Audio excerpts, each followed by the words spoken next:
Então, foi à luz desta verificação que eles criaram o seu conceito de hegemonia. Esse conceito foi exposto em 1985 e praticamente teve recepção universal. Umas poucas objeções, todo mundo acabou concordando com Ernesto Laclau.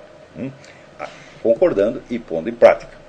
Então ele diz que graças a esta dissolução da imediatez e a esta instauração da superioridade absoluta do discurso, da mediação discursiva, foi possível criar a noção de que uma nova noção de hegemonia baseada em que um elemento particular, quer dizer, um grupo particular, adquire uma significação estruturante universal, sem que nada nesse grupo ou nesse elemento predetermine essa função. Ou seja, a afirmação do grupo como grupo hegemônico é arbitrária. Em Marx não era assim. Em Marx o proletariado podia ter a hegemonia. Por quê? Porque o proletariado era quem metia as mãos à massa. O proletariado tem nas mãos as forças de produção. Então é uma relação material que o proletariado tem com a natureza circundante que pode lhe dar hegemonia, porque a relação do burguês com o mundo material é apenas simbólica, jurídica, administrativa, etc. Mas o proletariado tem as forças de produção na mão. Então, por isso, o proletariado tinha vamos dizer, a condição objetiva para ele se tornar hegemônico. Aqui, segundo Laclau, não. Não é preciso que nada neste elemento, neste grupo, o predetermine como hegemônico. Porque é uma operação que se dá, agora, não na esfera material da sociedade, mas no puro elemento discursivo. Estão acompanhando?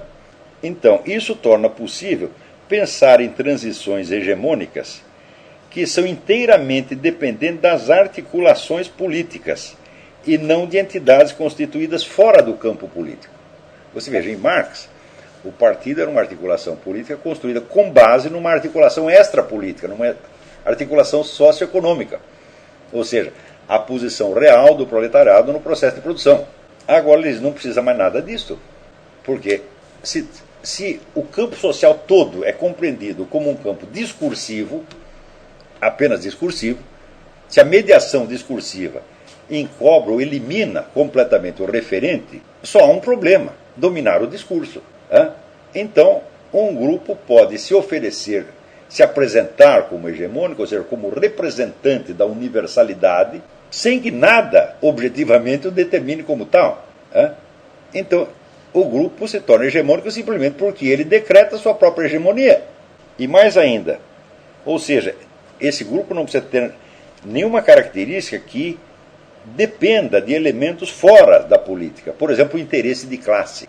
Como, por exemplo, o Partido Comunista da União Soviética, no tempo Lenin, dizia que representava os interesses do proletariado. E havia, de fato, interesses do proletariado, embora não tanto, não fossem tão reais como Lenin o imaginava.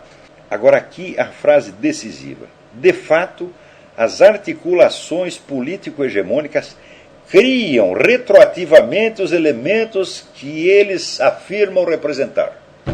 Ou seja, não há nenhum interesse econômico-social objetivo que aquele grupo representa. Mas você cria o grupo hegemônico, você domina o campo discursivo e em seguida você cria interesses objetivos, aqueles interesses objetivos em nome dos quais você dizia estar agindo no começo.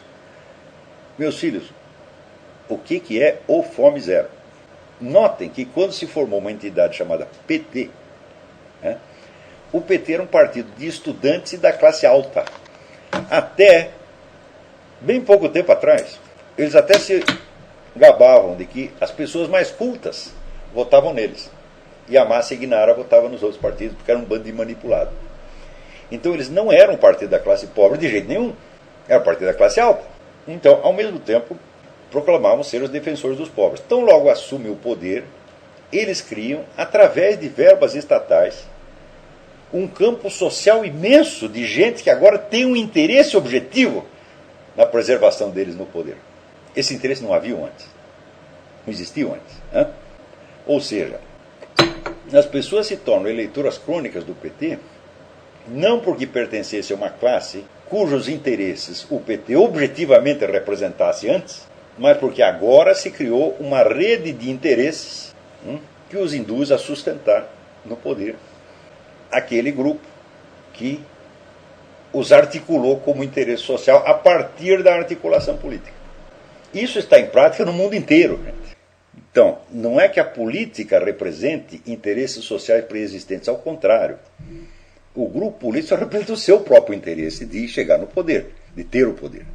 E através, vamos dizer, da hegemonia, exercendo a hegemonia discursiva, ou seja, simplesmente falando em nome de uma totalidade que ela de fato não representa, ela cria hegemonia e em seguida cria os interesses sociais que a sustentam. Devemos isso a seu Wittgenstein, Derrida, Jacques Lacan, etc, etc. Então, hoje a política mundial é constituída disto.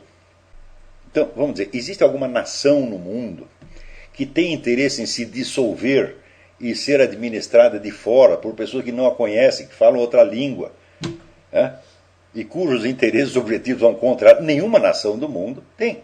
Mas o negócio globalista está sendo imposto nesta base. E acontece que a esta altura o número de entidades, organizações, empresas, etc., que estão vinculadas a interesse global já é monstruoso. Já se criaram os interesses que retroativamente passam a ser representados pelo detentor da hegemonia discursiva. Vocês viram o que aconteceu no negócio do aquecimento global. O problema objetivo não existe. Mas você começa a falar disso e você começa então a convencer instituições, organismos, escolas, institutos de pesquisa, cientistas a entrar naquele negócio. E daí eles criaram o quê? Uma rede de interesses. E agora essa rede de interesses não pode mais voltar atrás e dizer não tem aquecimento global nenhum. Ou então, existe aquecimento global, mas não é de fabricação humana. Eles não podem mais voltar. Então eles se dispõem, inclusive, a arriscar suas carreiras científicas, jogar suas carreiras científicas fora, para defender esse interesse. Interesses que antes não existiam de maneira alguma.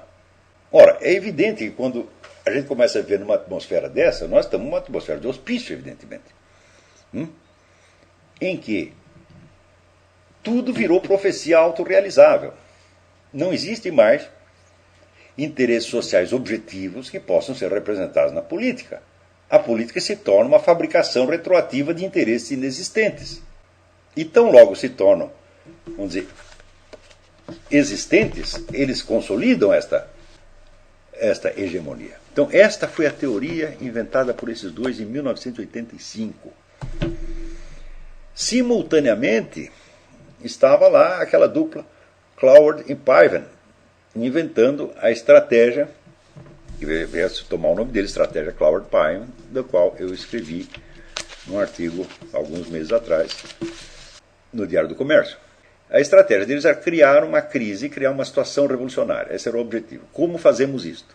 Então eles viram o seguinte, viram que a Previdência Social tinha lá uma lista de direitos e uma lista das pessoas que poderiam reivindicar aquele direito.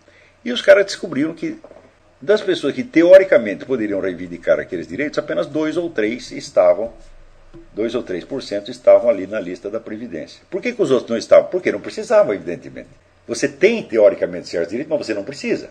Assim como, por exemplo, eu tenho direito à aposentadoria de jornalista. Já tenho há mais de 10 anos. Mas eu não preciso dela, então não vou buscar. E não estou ligando para isso. Porque vai me dar muito trabalho, é muita papelada, e além mais, vocês, tem tanto velhinho doente aí, dá o dinheiro para eles, eu não quero.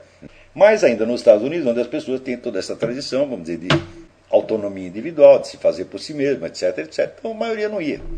E Cloward Piven descobriu o seguinte, se a gente conseguir pegar pelo menos 50% dessas pessoas que têm direito, mas que não estão na Previdência Social, e nós as inscrevermos na Previdência Social, a Previdência Social vai cair, porque ela não tem dinheiro para sustentar isso. E daí nós criamos uma crise social.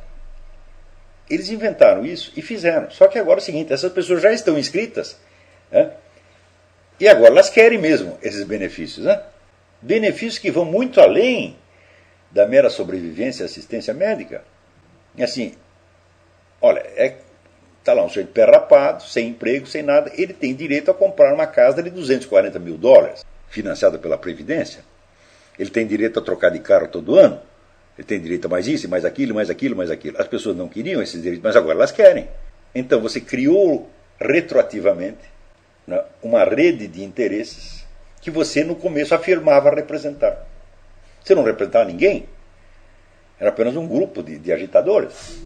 Praticamente todas as políticas que estão em curso no mundo são deste tipo. Veja, na Inglaterra, a Previdência Social botou uma lei, não foi votada, isso é uma decisão administrativa, de que o sujeito seja muçulmano e tenha 4 mulheres, ele tem direito à pensão para as 4 mulheres. E pior, a pensão não é entregue para as mulheres, é entregue na mão dele. Se ele quiser torrar todo dia, ele torra. Vocês imaginam o número de pessoas que a partir daí se declaram muçulmanas para ter direito a 4 pensões. Né? E quando esse número alcança um certo volume, temos aí um interesse montado. Agora não dá para voltar mais atrás. É assim que se faz as coisas hoje em dia. Ou seja, o número de pessoas que estão se oferecendo para resolver problemas inexistentes, para representar categorias sociais inexistentes e que retroativamente criam então os interesses que as mantêm no poder, é imenso. Vocês vejam então o efeito letal que filosofias falsas e fraudulentas têm a longo prazo. Gente. Veja que nenhum desses camaradas, nem Wittgenstein, nem Heidegger, etc., jamais pôde ser cobrado mediante o confronto entre o que ele está escrevendo e a sua experiência real. Ninguém lhes perguntou, por exemplo, esta pergunta que eu fiz aqui, como você tomou conhecimento da existência de discurso sem ter acesso a uma coisa em si mesma, uma coisa pré-discursiva chamada som. Nunca perguntaram isto. E quando a pergunta é elementar, né? Quer dizer, você se examinar a si mesmo, se examinar a sua própria história, como eu estou fazendo aqui, e ver como que as minhas ideias foram chegando na minha cabeça. Claro que isso aqui, vamos dizer, eu começo só na idade adolescente, tá certo? E não estou narrando, eu estou só botando os nomes dos capítulos, né? Quer dizer, que se eu fosse escrever uma autobiografia intelectual, eu teria que passar por tudo isso aqui, mas teria que recuar antes, mencionar o negócio da liturgia, e antes da liturgia, outras coisas que eu fui percebendo antes, como, por exemplo, aqueles depoimentos que eu coloquei no blog Filósofo Mirim, né? O nome do filósofo Mirim. Eu teria que saber de onde eu tirei minhas próprias ideias, desde do substrato existencial. As pessoas nunca fizeram isso. Então quer dizer que elas consagraram a paralaxe cognitiva como se fosse uma obrigação. E a estão impondo como norma. Então, vamos dizer, a presença desse elemento profundamente desonesto, 100% fraudulento na filosofia, foi o que, no tempo que eu estudava o marxismo, nada me pareceu fraudulento. Mesmo quando pareceu errado, não me parecia fraudulento. Porém, neste ponto, a coisa começou a ficar muito grave. E foi neste momento que eu perdi todo e qualquer respeito pelo establishment filosófico acadêmico. Todo. Eu falei, não é por aí, esse pessoal não tem nada a dizer. E provavelmente tudo o que se produziu nessa esfera, vamos dizer, nos últimos séculos, está contaminado da mesma coisa e só serve para manter as pessoas num estado de alienação em relação à sua experiência real.